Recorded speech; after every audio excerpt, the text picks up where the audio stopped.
What's up, you bunch of brawlers? Time to clean up the streets. Welcome to That Game Rules, a subpar retro podcast where every week we bust apart an old video game and tons of other pop culture nonsense. I'm your host, Scuba. Thanks for listening. After a week of getting beat up on NES Star Wars, I'm ready to do the beating, and Streets of Rage 2 is here to sate that bloodlust. Move over, turtles, because is Streets of Rage 2 the definitive beat-em-up of its time? Does Streets of Rage 2 have the best soundtrack ever released on the Sega Genesis? And finally, is Streets of Rage 2 the best 16-bit console game of the entire generation? Some people say so. That's high praise. We'll see where I end up. We're teaming up with Axel and Blaze once again. We got newcomers Max and Skate. Adam gets sidelined like Chewie in last week's episode. And if those names got you thinking about the TV show American Gladiators, you can join the club. It's another 90s packed episode. Grab your Trapper Keeper. Let's get this class started. Every week here, we go back in time. We're talking old movies, shows, and toys. Then we'll go over the game vitals. We got some silly Japanese box art. Go over the characters, levels, music of the gods themselves. Check out some comments and reviews. Finally, we'll give this game some awards. See if that game rules. Is it a rental or should it be retired to the depths of whatever ocean Echo the Dolphin is from? Come join the clubhouse. It's free. Girls are allowed. My mom, she's going to make everyone some PB&Js. We'll all wash it down with a nice glass of Tang. Email the show at thatgamerules@gmail.com. Get your favorite game featured on the show. I will play anything. I'll do Shaq Fu. What about Superman 64? What about Pepsi Man?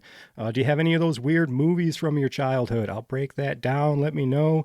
Just don't ask me about sports unless it's Mega Man Soccer or maybe some NBA Jam. Follow me on all the socials. Just search for That Game Rules and come make fun of how bad I am at this hobby I love so much. It's been a fun playthrough this week. It's a beat 'em up. It's got a nice move set. Adds some skill to that button mashing.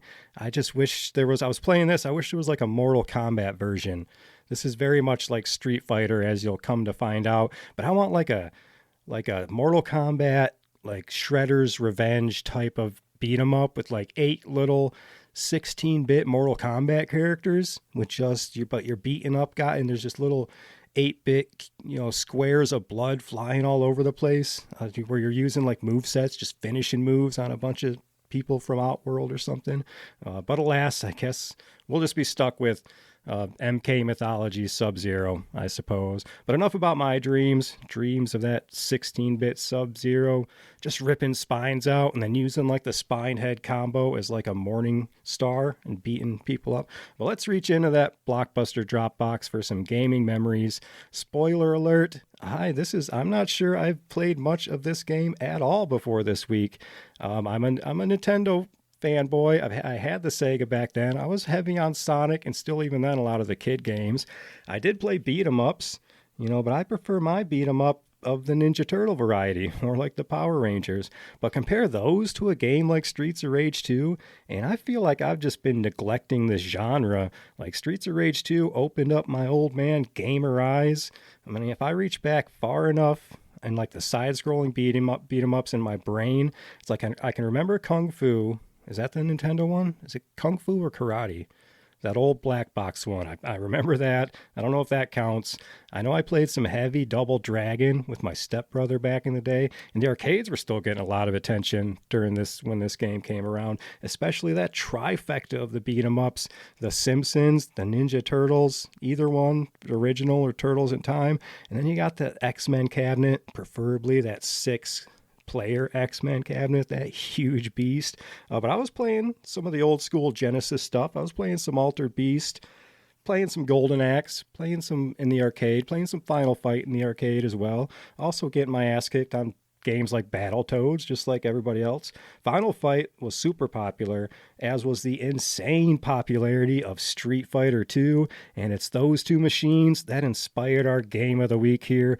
We'll get into that development and more, but first, a trip back to the 90s to set the scene, back to a time of no seatbelts, drinking hose water, and those Saturday mornings belong to you and you alone, listener. Let's hit that time warp. Have enough road to get up to 88. Roads? Where we're going, we don't need rogues.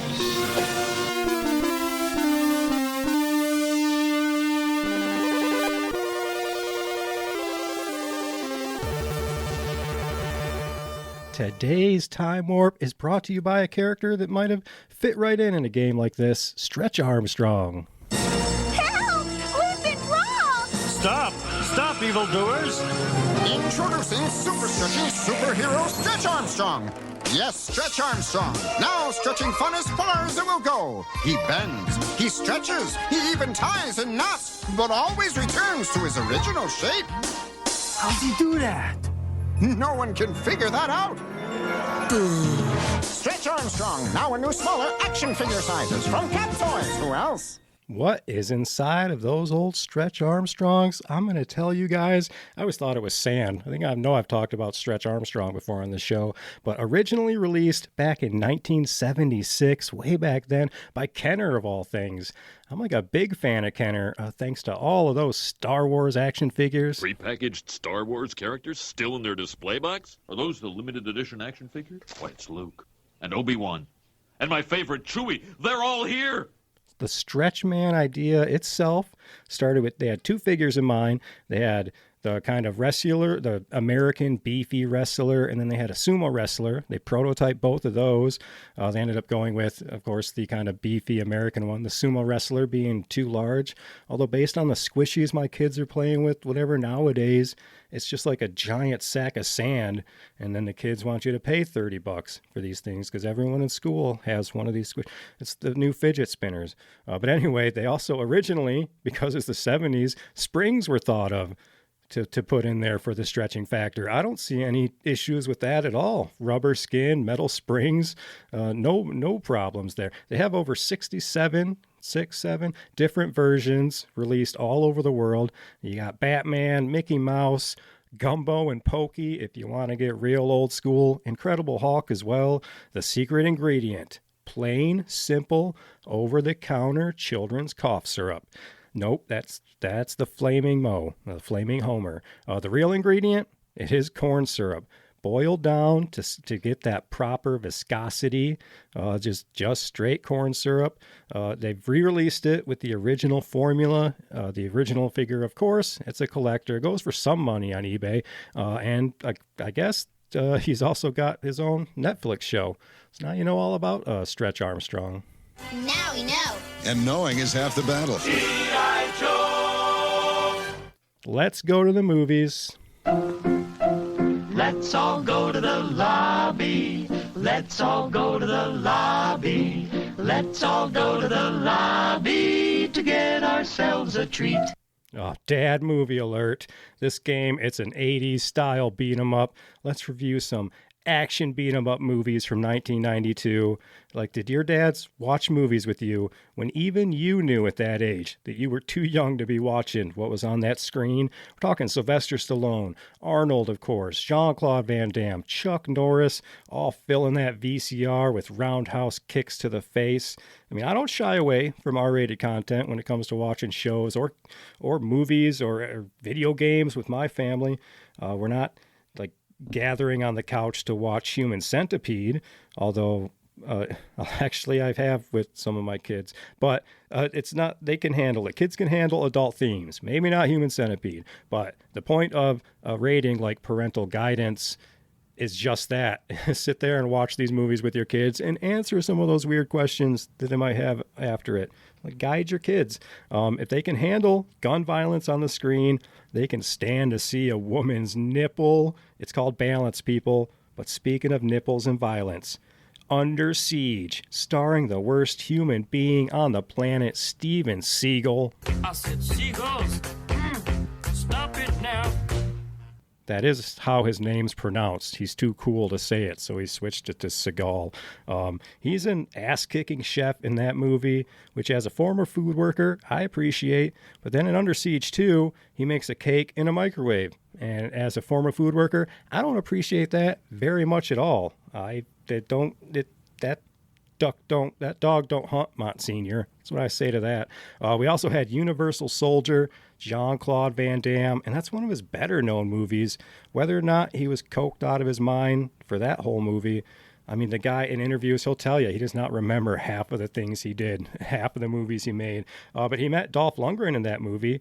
That's another action-oriented actor. He's in tons of stuff you probably wouldn't know till you see his face, and you're like, oh, yeah, that guy. And so they would go on to do the sequel, Universal Soldier 2, and they became bros, officially. They do a bunch of films together.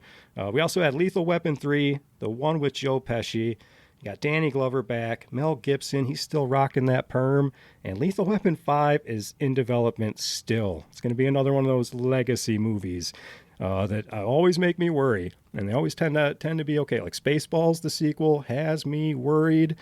Hopefully it's just okay, and it's like you look forward to these things, like Beetlejuice 2 I was looking forward to, and I don't remember not liking it, but I also don't remember anything about it. You know, when they just same with like Dumb and Dumber 2, these movies that take too long.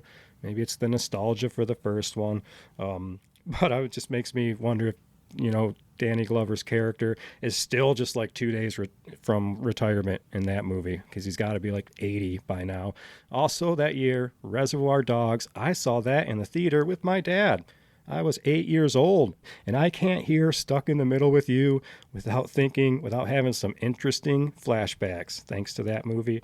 But let's move from the big screen to our tube TVs before we get to beating up some of those 16-bit sprites. There was plenty of beat-em-up action already happening courtesy of some classic American television.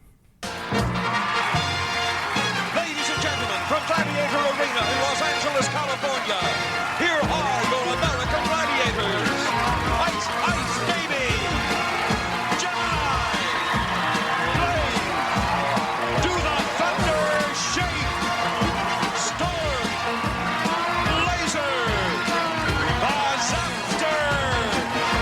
Power! Violent! Nitro!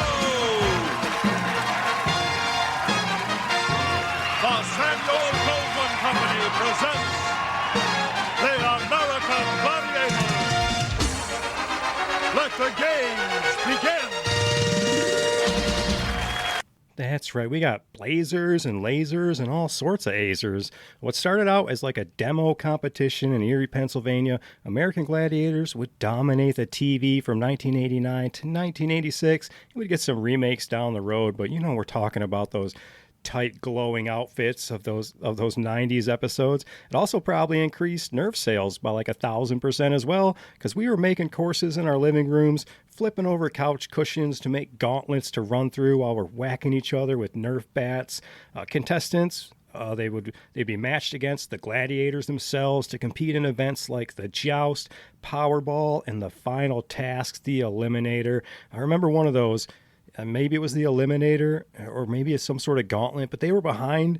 The gladiators had this like machine gun of maybe tennis balls that they could just aim and just fire at these contestants. Like a mix of like American Ninja Warrior, maybe some WWF, but people were shooting you with those tennis balls out of that turret. And as a kid, it just made it seem like that's the American dream. The real stars, of course, those gladiators with the best names ever. Men and women, by the way, equal in their gladiator status. They'd always have the same amount of men and women gladiators on the TV show, featuring names like Malibu, Lace, Zap, Gemini, Nitro, Blaze, Laser.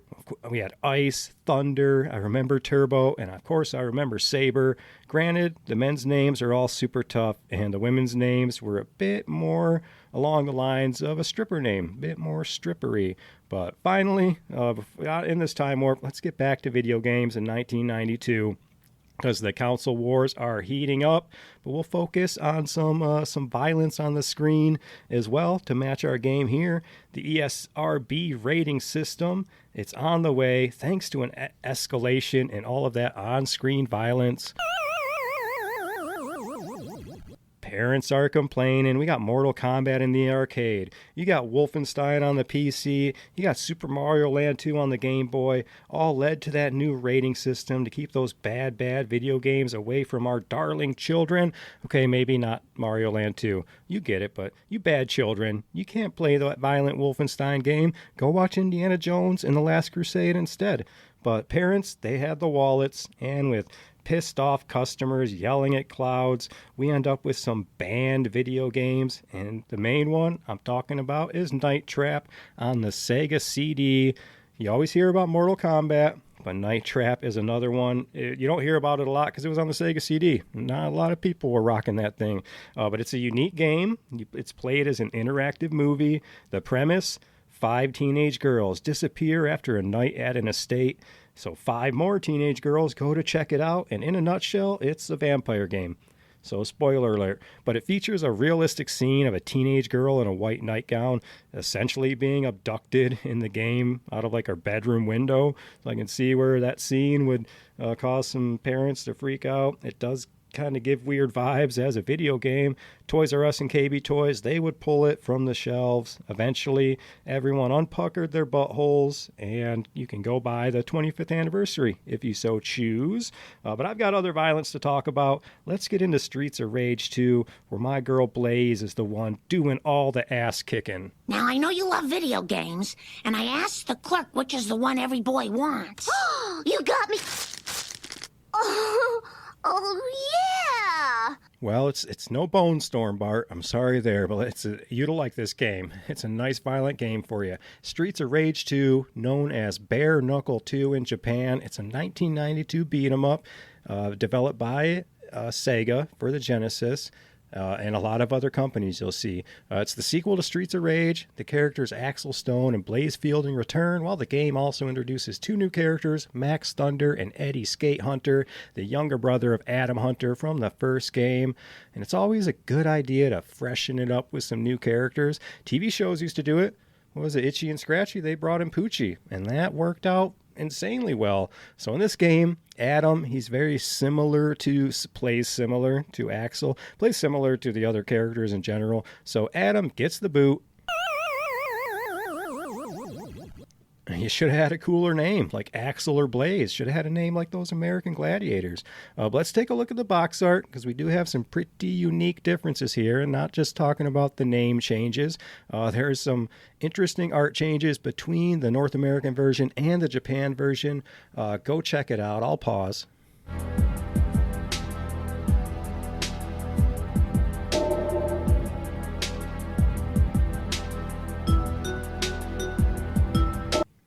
So you've got your North American one, and even the cover is just crazy violent, and I love it. It's all 80s, and you can't do 80s, 90s street violence without your brick wall in the background with your graffiti. But you've got Skate there with his backwards hat and his rollerblades, and of course ripped jean jackets from the shoulders. It is just everything 90s action, and I love it. But the Bare Knuckle 2 cover over in Japan has definitely some unique aspects. The main character, Axel, looks very much like Jean-Claude Van Damme. Like your Max behind him looks very much like a Stallone, and the angry, laughing red face in the corner is a very much angry-looking Arnold Schwarzenegger. I find that very interesting. Just interesting in general. I love Japan's culture's like version of American action violence movies, in the same way I love American versions of Japanese anime. It's just weird how different our cultures are and how they don't quite match up. Or even like Korea, if you've watched Squid Game, no spoilers, either of them, the example. Like the American actors in that show, just the way they talk and act is just insane. It's like you're reading a comic book. And it's like, I love watching those Korean movies. I love all these Korean actors. But then when they portray Americans, it's hilarious to me. I love it. We're dumb. You can do it all you want to. It's the same way South Park makes fun of Canadians, and they wear that like a badge of honor. It's the same way Japan makes fun of us dumb American violent movies over here. So the cover's violent.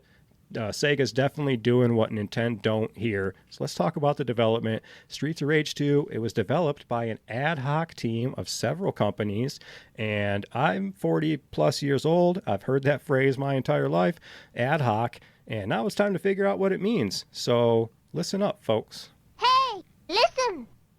Ad hoc is a Latin phrase that literally translates to for this. In English, it describes something created, arranged, or done for a specific immediate purpose rather than planned in advance or intended to be used again later. Now we know. And knowing is half the battle. So I think that means they're just winging it, in which case I've been ad hocing the hell out of my life. Streets of Rage 2 was developed by that ad hoc team of several companies. You got Sega. That's Papa Bear. They're going to watch over everything. But then you got the big one, Ancient, the real brains behind this thing, as well as some companies like Shout Design Works, M&M Software, and HIC, whatever those companies are. But it's Ancient. It's Ancient. Ancient's Ayano Koshiro was the lead graphic designer and one of the game design planners, while her brother Yuzo Koshiro composed the music. We're talking a brother and sister team here, and mom's involved too. Koshiro designed the graphics. This is Ayano Koshiro, the characters and the combat mechanics, while her brother Yuzo, the lead music composer, also provided some input on the combat as well. But this brother-sister team took inspiration from Capcom's Street Fighter II, an arcade cabinet they loved so much they had it installed at the Ancient office. That hit arcade video game heavily influenced the combat here in Streets of Rage 2. Do you hear that, Kelly? I'm talking to you. This brother and sister team, they're out there creating magic. What were we doing back in the day? Playing Mall Madness, watching Snick, skipping school, listening to Green Day and our Jinkos, trying to guess which Simpson episode it was within the first minute it played. That all sounds pretty fun, actually. Kelly's my sister. We had fun, but we could have been making video games together. You're killing me, Smalls. So Yuzo, he formed his own company, Ancient, this is the brother, after working in the aggressive gaming landscape of Japan during the tech boom. I don't want to bring things down too hard here, but Japan is known for a very high suicide rate, and a good amount of that is caused just by a culture of working excessively hard. In Japan, it is not 9 to 5 and clock out and you're done for the day. Your work is like a representation of you. It's a representation of your family, your legacy as a human. Like, it is no joke, your job over there.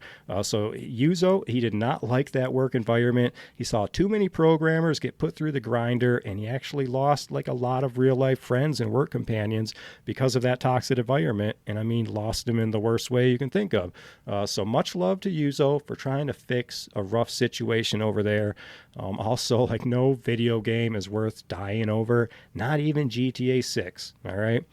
Streets of Rage 2 also, it was coded by the same programming team that did the original game. You can tell it's just a nice beefed up sequel. To make it possible to add more features and additional memory cache, the programmers improved that Mega Drive cartridge specs.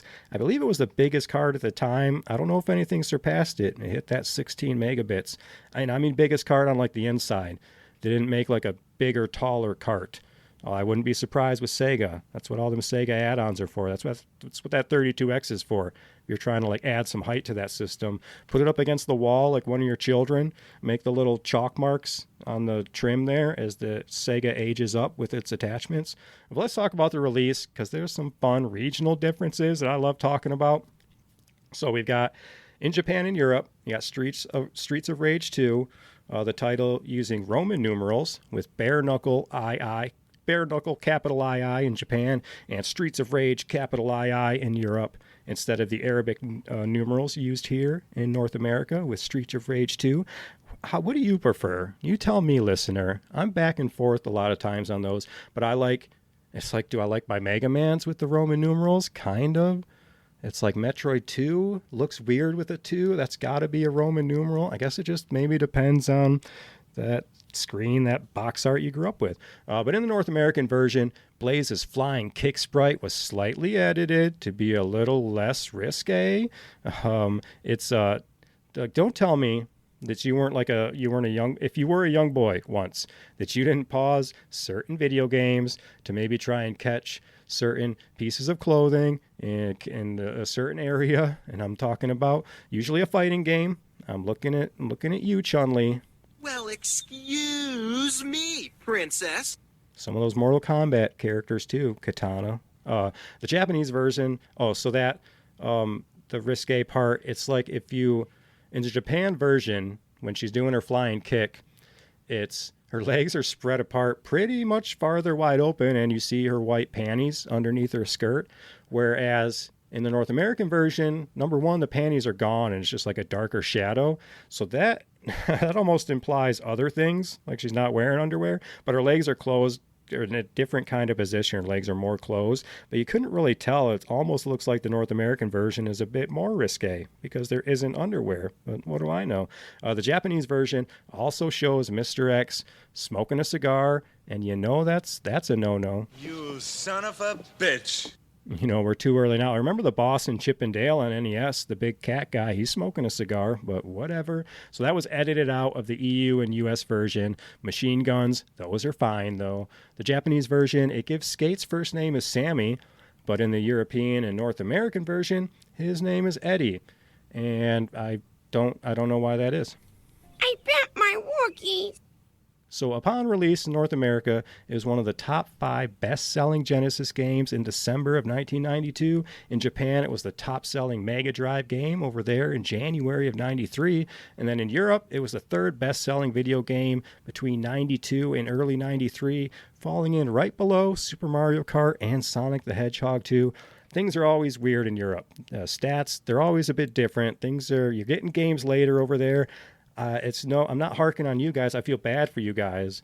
A lot of the sites I'm with or groups I'm in, like collectors and stuff, it's a lot of you guys over there having a lot harder time finding these PAL carts and all these other things because there weren't a lot made for you guys over there. So I feel bad for you trying to collect stuff.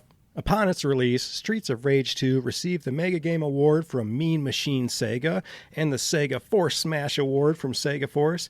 The Game Fan Golden Mega Awards gave it the awards for Best Game, Best Action Fighting Game, and Best Game Music, and the Mega Reader Awards voted it the Best Beat 'em Up of 1992. Also, Electronic Gaming Monthly gave it the award for Hottest Video Game Babe, going to Blaze. Well, excuse me, princess. Leave it to EGM to break down those barriers. Last thing before we hear some of that music, Streets of Rage 2 also supports the Sega Activator peripheral, which was first shown at the 1993 Consumer Electronics Show, where it was demonstrated with Streets of Rage 2. Let's take a look at that Sega Activator, another gimmick of the gaming era, right up there with the Power Pad and the Power Glove. The Sega Activator, it's a full-body motion controller for the Sega Genesis, used an octagon-shaped ring of infrared sensors on the floor to translate player movements like punches and kicks into in-game actions. Sounds pretty cool, right? The device plugged directly into the Genesis controller port was set up on the floor. You would step into this ring. It projected invisible infrared beams upward.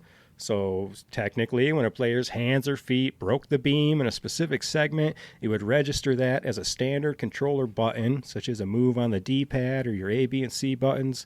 And it was heavily marketed alongside fighting games like Mortal Kombat and Eternal Champions to act as a martial arts simulator, and it failed. That activator required near perfect environmental conditions to calibrate correctly. It needed like an 8 to 12 foot light colored ceilings, required players to stand a specific distance from the TV. It would fail under fluorescent lighting. Things would mess it up like ceiling fans, windows, shadows, everything else a house has.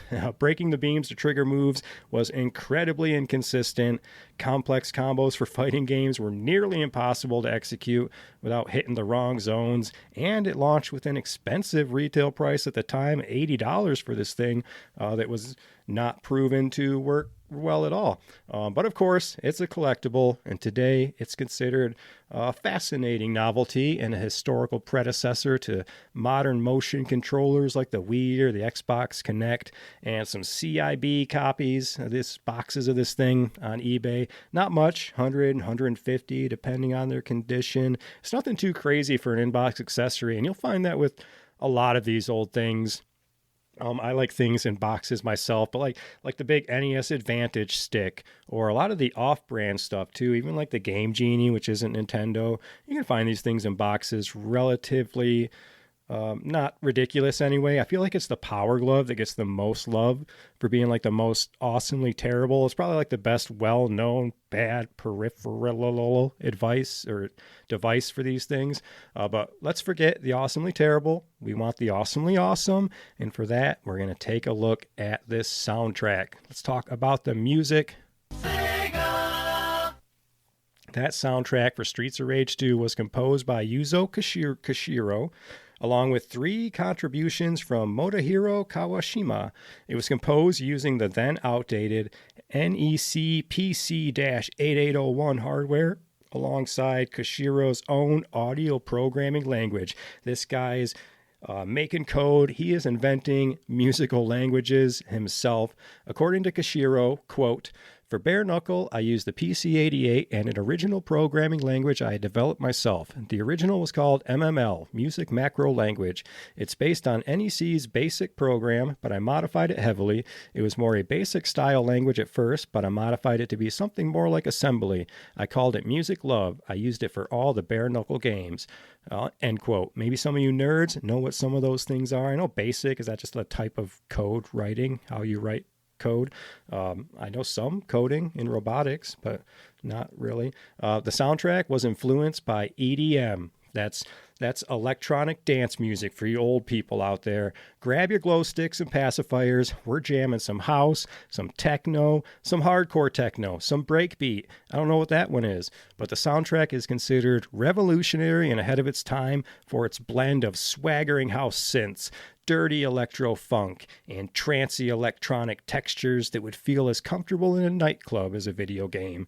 Notably, the boss theme, considered one of the best boss themes in the 16-bit era and of all time. The reception for the soundtrack was so high that the game's musical composer was invited to nightclubs so he could DJ the tracks himself, and he was down to party. Dude, that nightclub scene was like hot in Japan back in the 90s. These guys are ninja rapping. We're not doing no Korean karaoke. These guys are hardcore bass parties out here. Anyway, so the music, it's great, of course, but also the sound effects really bring the 80s and 90s action to the game with your kicks and punches, landing that sound just how you want them to. It's pre-rumble controllers, but you can almost feel them in your controller. They sound just like those movies and shows we grew up with. It's like the punches in Indiana Jones that sound like 2 pieces of wood smacking together. It's like that. It's just as good as you think. And then you got the enemy and the bosses. They all have fun emotes, and your characters have emotes. They're all doing that arcade thing. There's tons of stuff going on in the background. Characters are doing funny actions before the fight. Pay attention to the backgrounds. Tons of little stuff to go along with that music and sound. So let's hit that strobe light. Let's get this techno going. And then we're talking straight game chat. But we got to jam out first.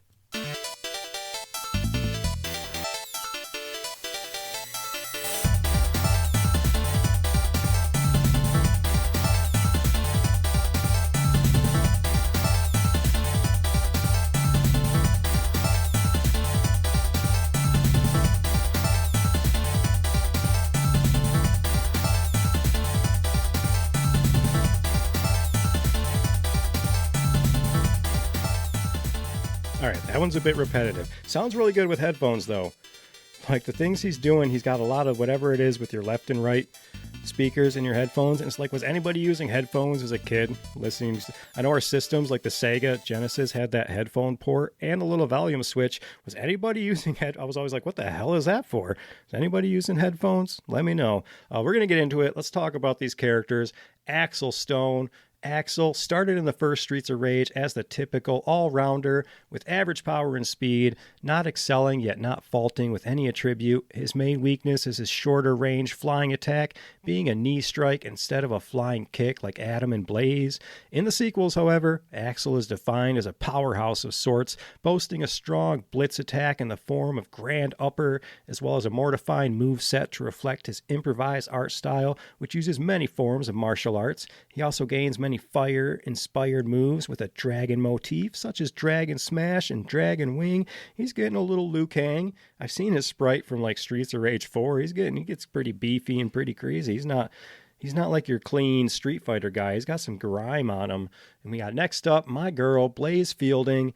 Blaze's fighting style consists of powerful judo throws combined with gymnastic moves and efficient jump attacks.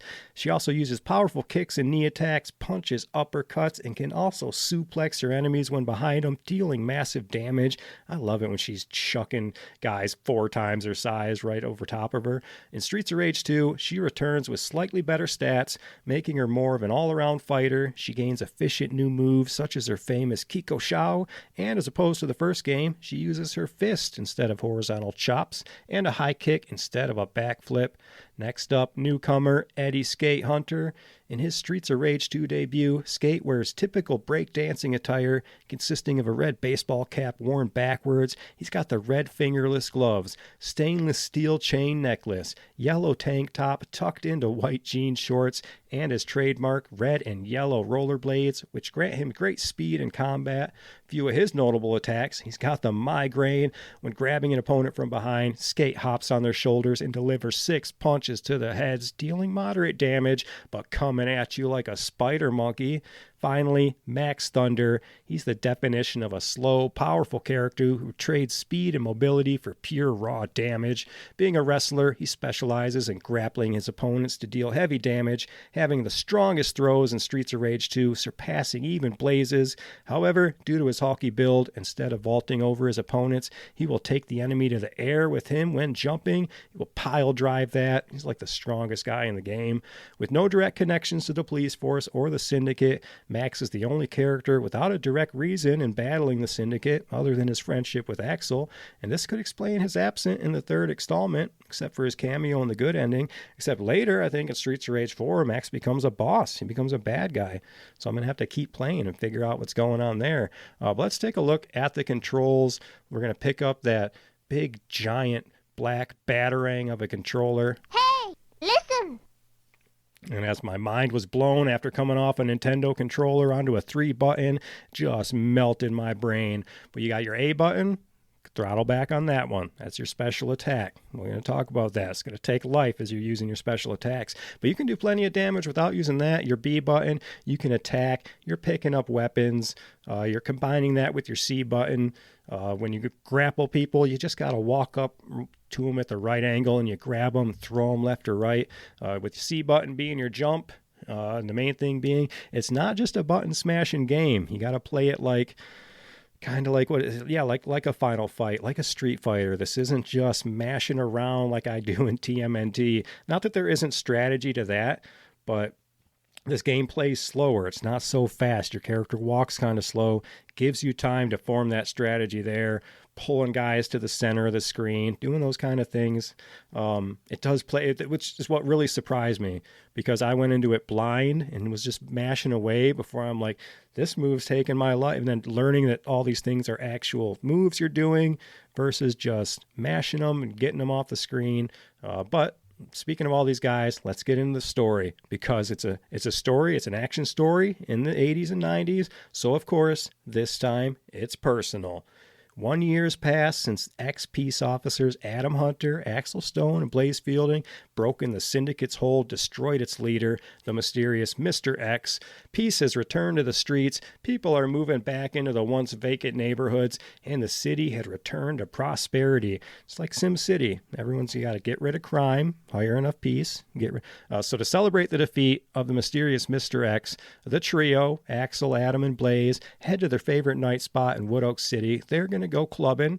Axel and Blaze had moved out of the city, with Axel working as a part-time bodyguard and Blaze teaching dance classes, of all things.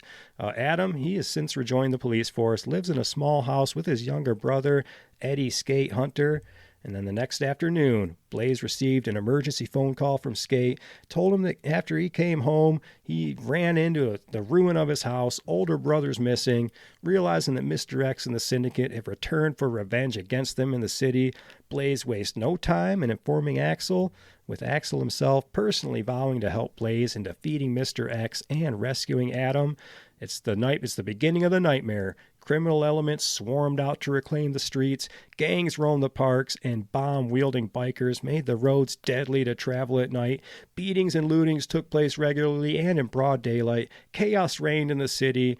far worse than ever before. It's like The Dark Knight Rises. It's like Escape from LA.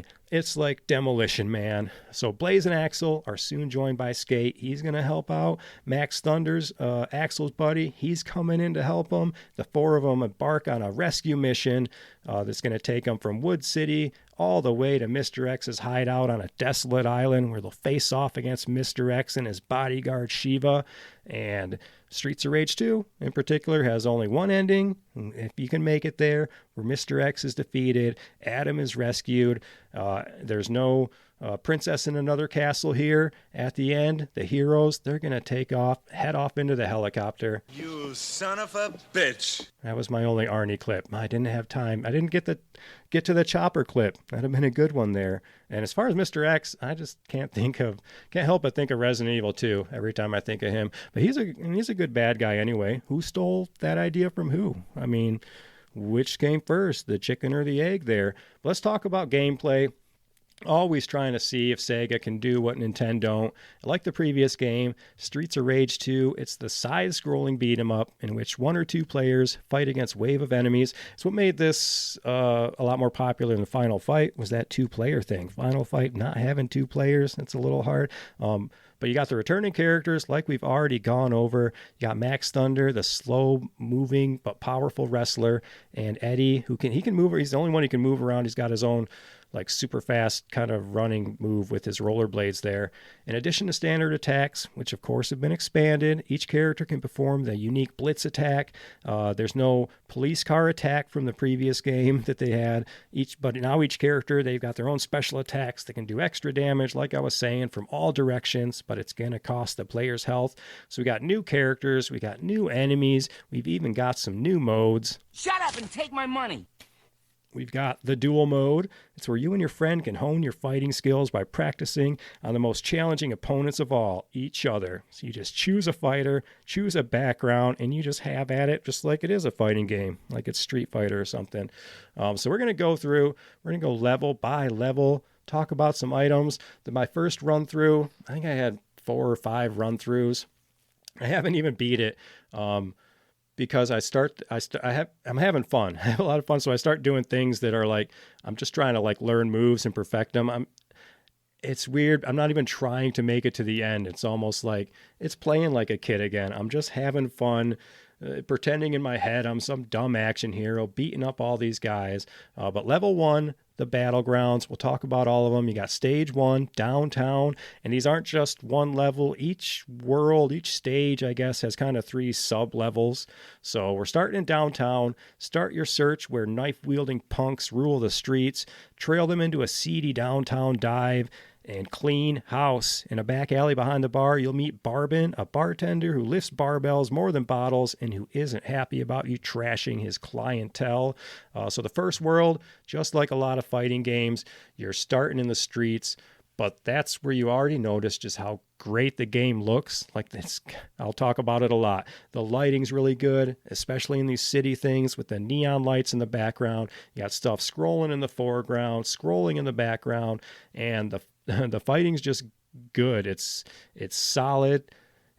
And the thing about like these beat 'em ups for me is it's a 2D game. You got 2D sprites and 2D characters moving in diagonals. Like it's what some of these beat 'em ups have a really hard time with, like hitboxes and when you're hitting certain characters and things.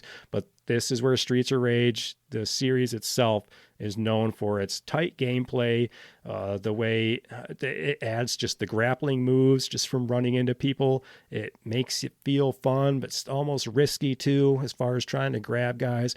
And then the way the game plays itself. So you make it through the street. Next thing you know, you're fighting your way through a bar. And then it does the cool arcade thing where it's like your upcoming boss is in the background. It's the bartender guy.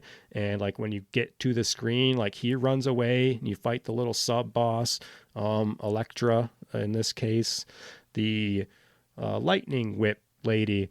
But the other cool thing is like the enemies themselves, even when they swap the colors and they do the color palette swap. They all have individual names, so it still feels like you're fighting these kind of other characters, even though you know it's just the same kind of thing. And then, like all arcade games, your bosses then start to thrown in the mix as regular enemies throughout the rest of the game. But as we're fighting through level 1 here, some of the items, there's not many in this game, but as you fight the syndicates, evil legions, you'll come across items that can help you through the battle. These items are hidden inside various receptacles, garbage cans, furnitures, crates, boxes, oils, drums. You got roadblocks, alien eggs, pile of sandbags, and even arcade machines themselves. Attack the receptacle to destroy it, and then pick up the item by moving over it, pressing B, and we've got the apple. It's going to give you a little bit of energy, and you got the full roast chicken, and come on, you know that's going to fill your life gauge completely. You got some random one-ups here and there, and then other than that, you got cash bags and gold bars. Those are going to add points to your score, but the points aren't completely worthless in this game because you keep racking those up. You're going to get some free lives. So the boss at the end of level 1 is Barbin. He's the big, like I said, a big, beefy bartender guy. And it makes me think of that Simpsons arcade going through Moe's, kind of like that as well. And then the bosses themselves, I think they all have like the double health bar thing. And there's a lot of ways as far as stun locking a lot of these enemies and bosses, you can do that a lot in this game. It doesn't make it super tough. It's only like the difficulty curve ramps up in the later levels and stuff when it just overloads the screen with enemies. But take out Barbin, the bad guy, and we are just going to move on to stage 2, bridge under construction. And this one I liked a lot. This one, a lot of Ninja Turtle vibes here with the under construction bridge. And there's a toll on this bridge, and they're bomb tossing bikers who plan to take it out on you. In the back of a moving supply truck, you'll challenge one of their best warriors. At the far end of the bridge, an airborne attacker threatens to ruin your day. So we got some mid bosses here. The main boss on this one is Jet, and he's one of the bosses I like the least. Like he gets me in this game. It's a lot of what I've learned versus Ninja Turtles, which I feel like is a lot of hopping around when I'm playing that arcade game, is not so much in this one. You want to stay on the ground, at least in my playthroughs. I was playing Axel, I was playing Blaze. I tried everyone, but I'm playing my playthroughs with Blaze. I like playing female characters in video games. I don't know what that says about me, good or bad, but that's how I roll. So you make it you're like fighting through the bridge, and then you end up in the back of this truck, and it's cool because you can tell it's kind of moving and rolling along, and I love levels that move like that in arcades. You know, these beat 'em ups are famous for those elevator type levels where it's just scrolling and enemies just keep getting thrown onto the screen. So you beat that mini boss in the truck, make your way back out, and then at the end of the bridge you fight that big Jet guy. But speaking of some of the other enemies, you've got your basic gang guys, but they get real Mad Max on you with like spiked shoulder pads, and the colors are great because it gives that Mad Max vibe. You got your normal kind of thugs, your putty, your foot soldiers, whatever you want to call them. And even though they all have different names, it adds to it. There's something about knowing the name of that particular guy you're beating up that kind of adds to it. You got those later in the game. We've got ninjas, you got kung fu guys. But some of those, you got guys with mohawks, with striped jackets, just crazy 80s and 90s fashion, and they all change their colors throughout the game. You've got female enemies as well. You got that chick with the electric whip, and then, like I said, you'll get these bosses. So this Jet boss at the end is now just going to be kind of an enemy in some of these levels in the future, Mega Man style. You're going to have to refight everything eventually. So let's get to stage 3, the amusement park. Now we've had our first level, we're on the streets, we've had our construction bridge, and from there, this game just takes off in like the best way. So you got stage 3, the amusement park, and if this was made today, Disney lawyers would be having a field day, because you open it right up and it's like, bam, there's Cinderella's castle in the background. You fight your way through Disney, you fight your way through an arcade, and it's got arcade cabinets that say bare knuckle, which is a shout out to that Japanese title for this game. You can beat up, there's the guy that the enemies, they're playing the arcades. You just go up and beat them, break open the arcade and get freaking money and apples and stuff out of that. But you are literally fighting your way through the Pirates of the Caribbean queue. like the line to get to the ride, breaking barrels and following the arrows and following your way through this queue. Kind of like what I want to do when I'm in Disney. The one time I was there, I would like to Streets of Rage 2. A lot of the people we were standing in line with. As far as the amusement park, let the local slime know that the party's over as you stroll through the park grounds. Score a few hits in the local arcade and enter the Pirates attraction where blade-wielding ninja types make for a rough ride. Try out the alien house where the props explode and real danger lurks in the fake fog. You might even have to take on the attraction itself.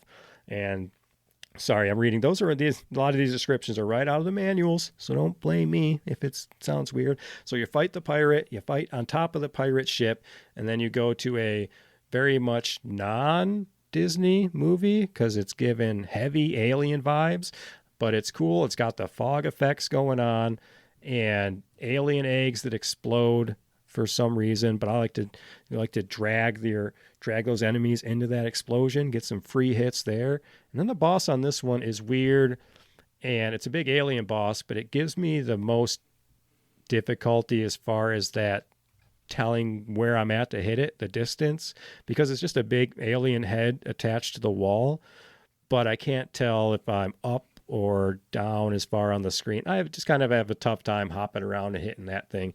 But I do like the level.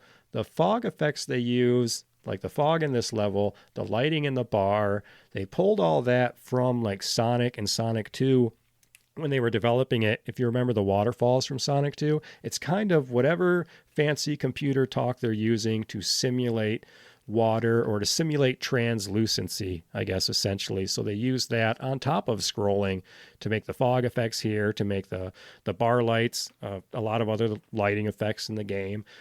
Oh, see, beat the alien thing, but that's not even the boss of this stage. This is that street, right? So right after the alien boss that I kind of struggle with is this tough, very much Street Fighter looking guy with like Wolverine claws. That's the guy. That's Zamza.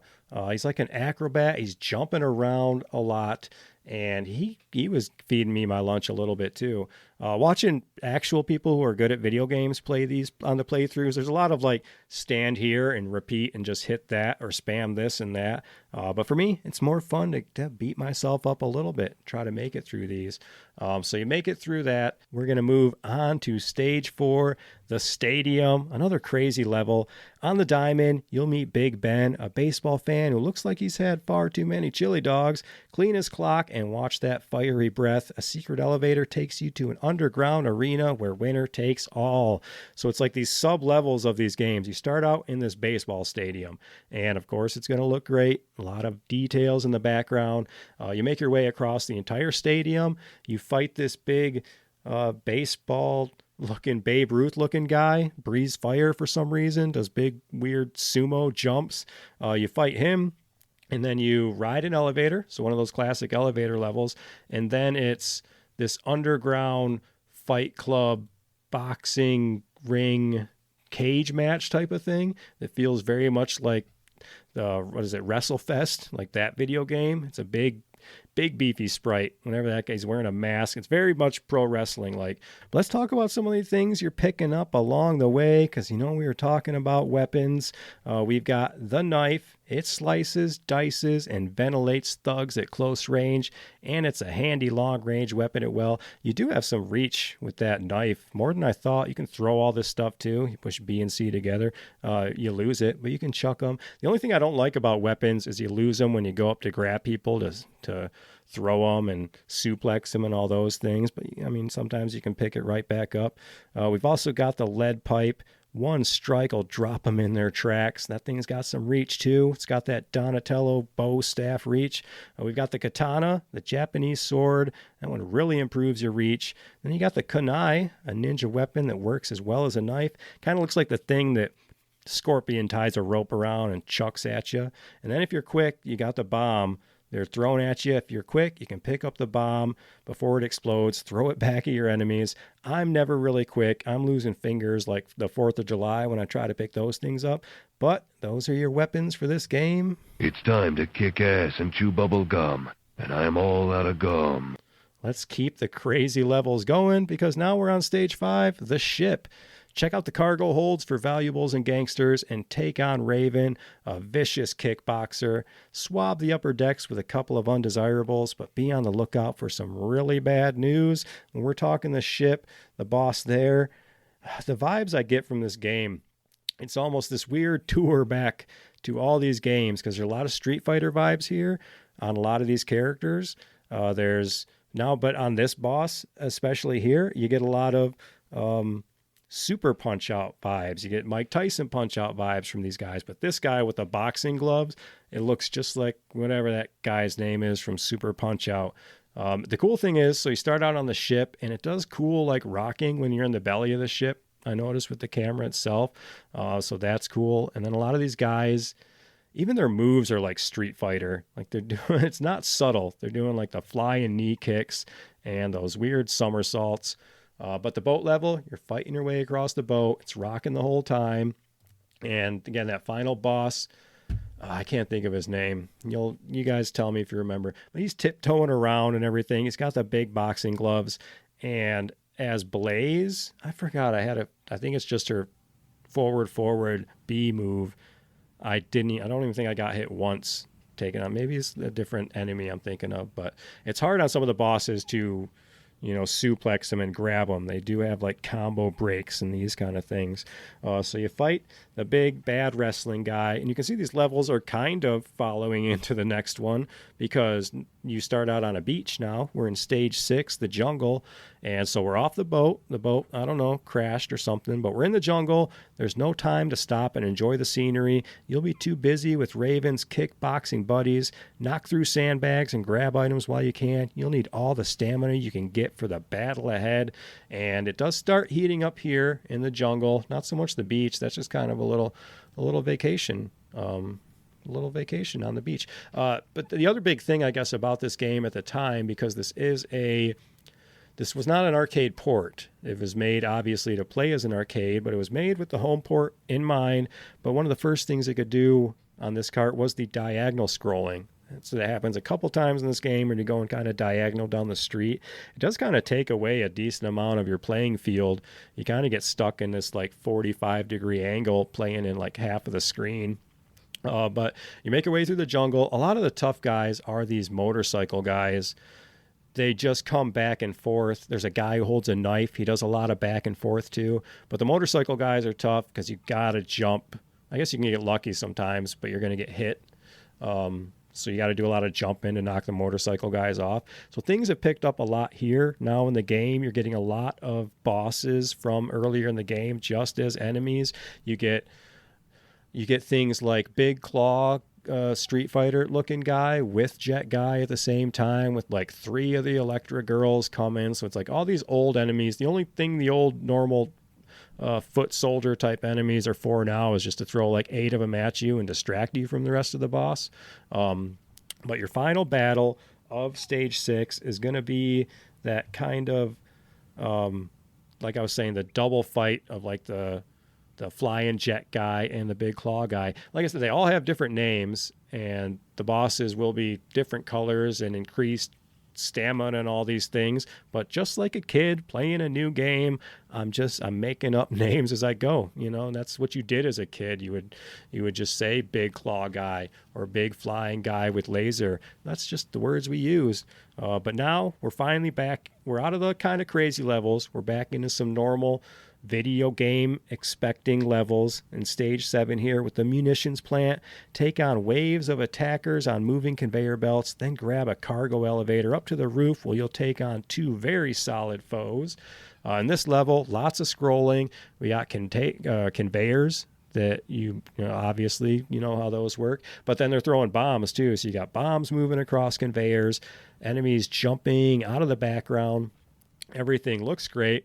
Looks like the factory, like from like Star Wars Episode 2. Padme and Anakin were jumping around on, trying not to get squashed, but it does have, like we said, that elevator level. And that's just going to be a nonstop scroll of enemies dropping from the ceiling. You're fighting Jet Guy again, fighting Big Ninja Guy. Like at one point you have like what looks like every 7 of the original bosses all on the screen at one time. And That's where those special moves come into play. Be careful with your health because it's like an area of effect. You can knock everybody away with that A button, with that special attack. Make your way up the elevator. Take out the fat baseball player guy again. Take out spiky shoulder guy again. But you get to this next boss. We're getting to something we haven't seen yet. And we're fighting giant robot guys now. Now it is very Ninja Turtle, Technodrome type of stuff. So you got this dual battle of these like spiky Terminator almost looking, more like RoboCop looking robot things. You fight those guys. They got like big spiky arms. They'll flail around on you. They got eye lasers. They do like a self-destruct explode when you beat them. So get away from that. The way they jump, it's very sporadic, and there's just tons of them. It's just like this whole gauntlet of these X robots. And then at the same time, you're beating up the sprites you've already beat up before. You're beating up big boxer guy again, probably that flying guy again that I hate. All making your way. I mean, we're out of the plant now. We're into like fancy elevator territory now. So things are kind of reminds me it's like a corporate-y office. I don't know why it reminds me of like Perfect Dark or something. But you've got a whole nother elevator to get up to, fighting a lot more bad guys along the way. And this is it's almost like your Mega Man kind of every single boss before you get to the end of the stage. So we're in stage 8 now. This is the Syndicate Stronghold after beating those two robot guys. And it is just a level of just wave after wave. I really wanted a second player when I made it to the Syndicate Stronghold. Never got past Mr. X yet. He's during the final fight, which I make it to. He's sitting there like Shao Kahn on his throne, just bored, watching you take out all of his bad guys, all of his minions, until you get to his like personal bodyguard, this Liu Kang looking guy called Shiva. And once you beat him and Mr. X comes out of the chair, it's all machine gun all day long. And then you got ads coming out everywhere. But I mean, you got a buddy. Call your friend, have him come over, tell your sister to hold down the A button, have her take some distraction, have her play a character. But if you can do it, manage to take out Mr. X, all you're going to want to do is just turn the game off, pick a new character, and play it again. So congratulations to you, listener. It's fun. I like the games where it's just the different characters and you just want to play as that different character, even though you know where the sprites are going to be. And again, it's not even the challenge of making it that far. It's just a fun game to just kind of play. So you've only got the one ending. The story was not that big of a deal, but you do save Adam. I don't know if he comes back in the next one or not. It does have a few screenshots, of course. Mr. X, the little tease at the end there as well. Just like a good 80s movie. Again, hop on your chopper, get out of here. Let's talk about a few more things before we get into some awards and such. There are some cheats/codes you may want to look out for. I didn't use any, so I guess I'm not 1,000% sure if these work, but here's some codes for you. It's a secret. Shut up. So it's got your classic level and live select. Go to the main menu, hold down A and B on controller 2 while selecting options. Now you can select lives up to 9, choose your starting stage, and play at the very easy or mania difficulty levels. And I've got it noted here because it's not in the manual, but everybody online talks about it and how big it is as far as being a part of the game to get no damage from falling. Because enemies will throw you like crazy. After being thrown by an enemy, it is possible to prevent taking damage from the fall by holding up and the jump button when falling. And your character will land right on their feet, not take any damage at all. Very helpful for fighting enemies like the ninjas or the signals. From there, let's get into the legacy. Streets of Rage 2 did not die off here in the franchise. There's more to come. But let's talk a little bit about some other ports, because the Master System and the Game Gear both got versions, 8-bit versions of Streets of Rage 2, which are pretty different from the Mega Drive / Genesis original, but also very different from each other, similar to like those variations of Sonic the Hedgehog. For the Master System and the Game Gear, they just remade. They didn't just copy and paste Sonic the Hedgehog. They couldn't. The hardware can't handle it. So they made new games trying to mimic Sonic the Hedgehog the best they could. But the Sonic the Hedgehog for Master System and Game Gear, which the Game Gear Sonics suck, by the way. The screen's too small. But for the Master System, maybe it's good. I haven't played it. But it focuses more on like platforming. It's the game itself, it moves a lot slower, maybe even plays a bit more like a Mario game. I'd be interested to check. I'm telling you, I'm more interested in the Master System since it's this mystery machine I've never touched before. But for Streets of Rage 2, in addition to having different levels and the inferior graphics on those 8-bit systems, Max Thunder is omitted from both. But the Game Gear version, it doesn't show any enemy names either, which makes sense. You wouldn't want those scrunching up the screen there.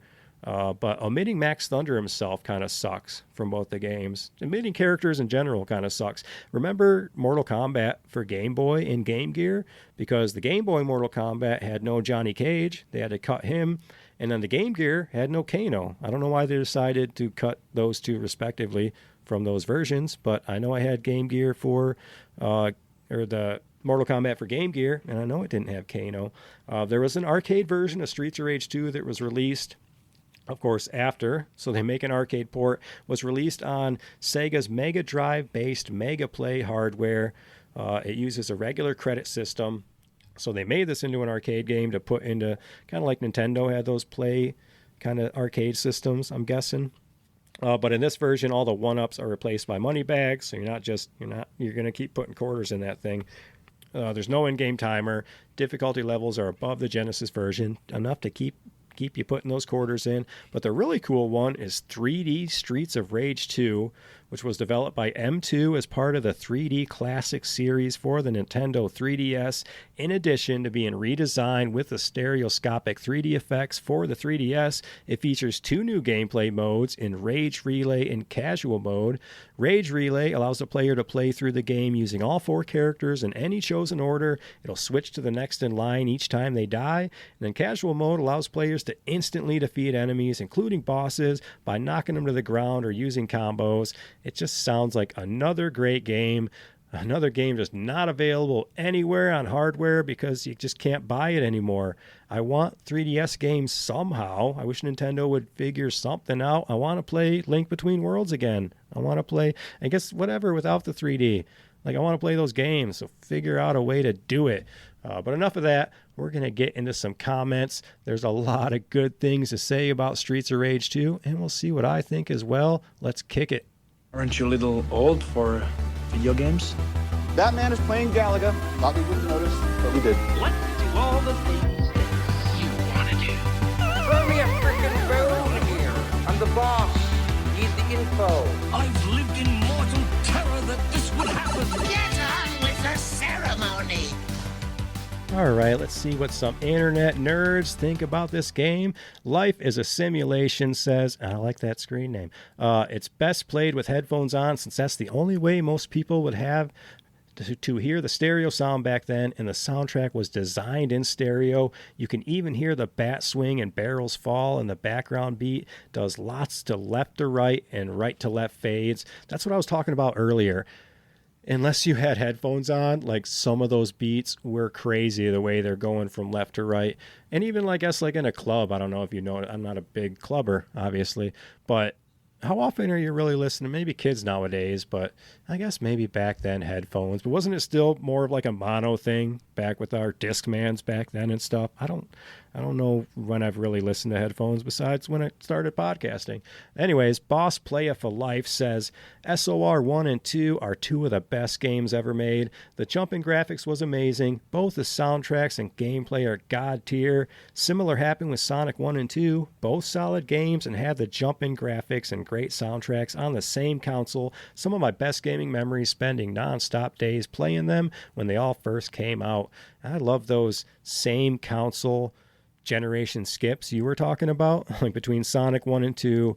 I got to recap Streets of Rage 1 before I can talk much about that. Based on screenshots, same thing. And it's the same way we talk about Nintendo games. Talk about Mario 1 versus Mario 3. Same console, but just that a year or two on the system, what these developers could start squeezing out of these things like a wet sponge. It really shows in those beginning system and end of life system games. Next up, Terror Town 75 says, I used to legit skip school to play this. It's one of my favorite games of all time, and I wish you youngsters were able to experience it when it initially dropped. What a time. And I say that a lot when talking about games to a lot of other listeners, maybe younger listeners and these kind of things. And in this case, I didn't play Streets of Rage 2 when I was a kid, so I missed out on a lot of that fun stuff. But when it comes, if you've noticed from this podcast, it's a lot of one-player platformers for me, a lot of one-player stuff, a lot of one-player games here, besides younger stuff with my kids or with my sibling sister when we were like real young. And then when I did get a group of friends eventually in my teenage years when the 64 was out. But when you're talking Super Nintendo, Sega Genesis, and I guess mainly Nintendo, Game Boy, all those ones, it's just me. So two-player games I kind of just steered away from. But I will remedy that now. Arcade Fix says Streets of Rage 2 really is one of those lightning in a bottle games that's just as good now as the day it was released. There are only a few other games I'd class as such, including Shining Force 2 and Shinobi 3. All other good games as well. And just based on the indie market itself, this is a game, Streets of Rage 2, that you could show a kid today. And they wouldn't just look at it like an old retro game. They would just be like, oh, this is a cool game, because their indie games are made like this. They're making games like this now. It's not like sticking in a Fester's Quest, like just a broken, ugly mess of a game to be like, this retro game sucks. This could just be a game released today. Virtual Zero says, a Final Fight clone that's better than Final Fight. I agree. Coil Ting here says, I love the Genesis, but they absolutely had some good brawlers on the SNES as well. Final Fight 1 through 3, TMNT, Battletoads and Battlemaniacs, Battletoads versus Double Dragon, Super Double Dragon, Knights of the Round Table, King of Dragons. Hell, I'll even throw in the Legend of the Mystical Ninja. And yes, the SNES did have a lot of good brawlers. I know Turtles in Time, that was my baby over there on the SNES. And Power Rangers, I don't know why, even though it probably sucks, I haven't played that in a while. I just like seeing my characters. I like seeing those bad guys on the screen I was playing. And of course, I'm playing Pink Ranger back then. You guys can suck it. I'll play the Pink Ranger. I don't care. But then Boxing Joshing underneath him throws in Batman Returns is really good too. So don't sleep on those license beat 'em ups either. Sometimes those can get it done. JPH says, those early Genesis days were magical. I love that no matter what game you got, you can tell it was a Genesis game. So many classics. It really is too bad it ended the way it did. And it didn't end Sega's still around. They're doing stuff now. It was Sega's fault. The 32X, the Sega CD, the Sega Dreamcast, all these things that did, the Sega Saturn may have been the nail in the coffin. Sometimes the stars don't line up for you, while other companies like Nintendo's hitting them out of the water. That's just how it happens. But we still got our Sega. They're all friends now. It still boggles my mind when I boot up like the Sega on my Nintendo Switch and hear that Sega logo. It feels like the living room's going to explode and the universe is going to collapse. Opie Smith Gaming says, I don't think it's hyperbole to say that Streets 2 is the best scrolling beat 'em up ever on any system. Yes, there were great games in that genre previously, with Target Renegade on the ZX Spectrum being a fine example. I don't know what that is. But Streets 2 really set the bar, and I don't think it can be surpassed. Music and graphics are awesome, and the game just seems to age like a fine wine. I don't see that with Final Fight or any other great Capcom scrollers, even though there were some great ones. And a lot of people were arguing that, as far as a lot of people are arguing for arcade games versus Streets of Rage 2. And I think they got to go into their own categories, because we were getting ports of arcade games, but arcade games were arcade games. They were big, expensive things that aren't really equal to what you could get away with on your home consoles. Walkin' Rotor here says, off the top of my head, Turtles in Time and Final Fight 3 are easily on its level. Still one of the best beat 'em ups of all time, though, no doubt. And everyone has their preferences. Obviously, Turtles in Time is getting thrown out a lot. Simpsons isn't getting that much love. That's more of a nostalgic thing. But Final Fight 3 as well, being on this level, it's all subjective. I'm just telling you right now, I really like Streets of Rage 2. Final comment here, Mega Tapirus says, what Streets of Rage 2 represented at the time was the first arcade-style beat-em-up created exclusive for a home console that didn't feel like a compromise. It looked, sounded, and played just about as good as anything coin-operated, and that was a huge deal back then. And I appreciate your comment. I agree with you there. It was... Like I said, even looking at it now, it's right up there with quality. And that's the thing, you didn't have even Turtles in Time for the Super Nintendo, which looked great. You'd play it and then go play the arcade one and then realize how much better the arcade one looks. In this case, at least you didn't have that situation going on for you. Streets of Rage 2. So we're going to give this game some of my own awards. So let's pop open this chest.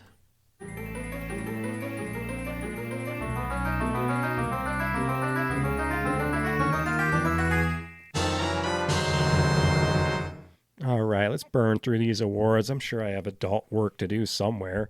Award number 1, Casino Night Zone Award. That's the best looking level. I usually try to keep things down to 3, but I got to shout out a bunch of these. And number 3 here, the downtown looks great, and the construction bridge. And just because they're so common in gaming, beat 'em ups now, but it's like, I'd never seen some of like the colors they're using. I know I'm weird. The colors on the street pole, the way they're using purple and like whites just to cause reflections. Puddles, they make the ground look wet, like a moist street, like not raining, but like at night, the way they got the neon reflecting off of like wet pavement. They're doing that on the Sega Genesis 16-bit. And then shout out, to the arcade room at the amusement park. Just like in The Simpsons, when they have a Simpsons arcade in the Simpsons arcade you're playing, I like that meta. I like that meta stuff right there. Number 2, the stadium. It's fun. It's silly. It goes into a fight club for no reason. But a baseball level in any sort of game. Isn't there a Mega Man baseball boss with like a baseball robot level? Like, that's the only other one I can think of. I just think it's crazy to have a baseball, like fighting through the stadium. I thought that was cool. But number 1, my favorite, best looking level, my favorite level to play, I like it. It's going to be Disney World, that amusement park. It's the Temu Disney World. It's not the real one. But it's like, park's closed, folks. Moose out front should have told you. You got that castle. You got the pirate ride queue. You've got the alien game level looking thing that gets crazy out of nowhere. And then you've got the elevator sequence in there. It goes just all over the place. Then you're underground at the Fight Club thing. Anyway, I like either way, I like all those levels. Everything's looking great in this game. It takes you just from one spot to the next, and everything's unexpected, but then it comes and you're happy you're there fighting people. So my next award, Todovsky's Musical Appreciation Award, a techno celebration. I'm going to play you 3 of my favorite tracks from this game. We're just going to enjoy it. We're going to, like I said, we're going to grab a pacifier, crack those glow sticks. Let's make some figure eights in the dark or whatever we're doing back. Anyway, we're going to listen to number 3 here, Expander.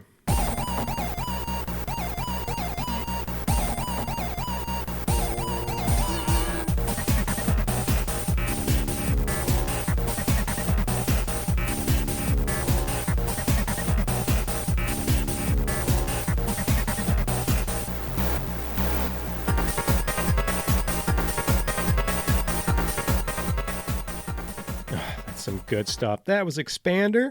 Number 2 on my list is Under Logic.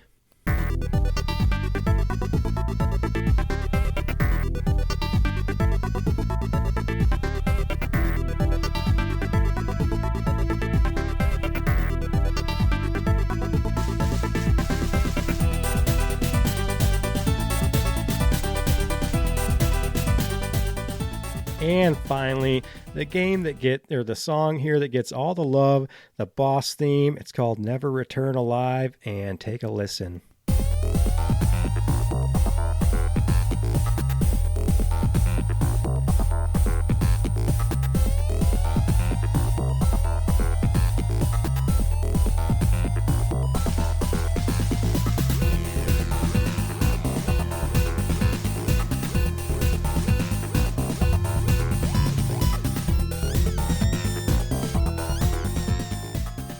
it gets real funky there. Give that tune a listen sometime.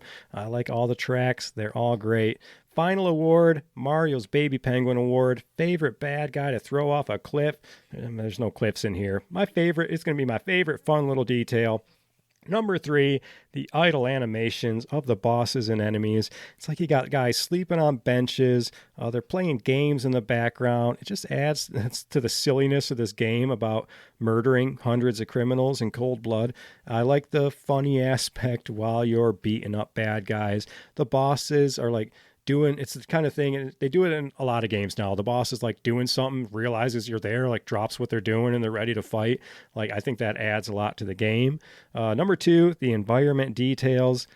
When you're walking across the construction bridge on like the fence kind of link stuff, and it kind of wobbles slightly, like just gives you a little bit.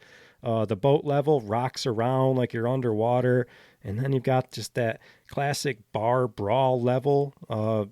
Just all the details there of just beating up, throwing people onto tables. It's just classic bar fight there. But my winner for my favorite little detail in this game, give me something to break. It's going to go to just everything you can smash.